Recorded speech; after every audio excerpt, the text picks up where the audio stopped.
If you're trying to get your sales teams to make better sales calls, the missing piece could be they're not aligned to how their customers buy. I created a model, a customer buying model, 20 years ago called the Buy Cycle Funnel. And our clients today use this model to help them prepare for and execute better sales calls. Here's how it works. When you understand that the customer is going through a buying journey, the first thing you're doing in your sales call preparation is asking yourself, where is that customer in the buying journey? Are they early in the journey? Are they in the middle of it? Are they at the tail end ready to place an order from somebody? And how can I influence that buying journey and, most importantly, add value and be relevant for that customer so they'll ultimately pick us?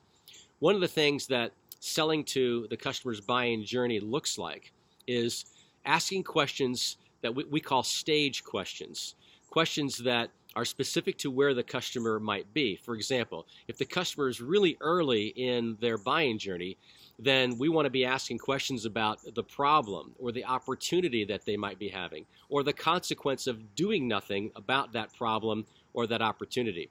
If they're later in the process, then we might be asking later stage questions such as, who is the person who has allocated funds, not just budget, but allocated funds to fix this problem? Who is that individual, and can we have a chance to meet with him or her for perhaps obvious reasons so that we can influence their decision on, how big that allocation of funds should be and ultimately who should be selected. So there are a lot of reasons why you want to align your selling and your sales call planning around where the customer is in their buying journey. And we can help you do that with our Buy Cycle Funnel model. So check out our white papers, check out my book, The Funnel Principle, that details this a lot, or just give me a call, 614-571-8267. Good selling.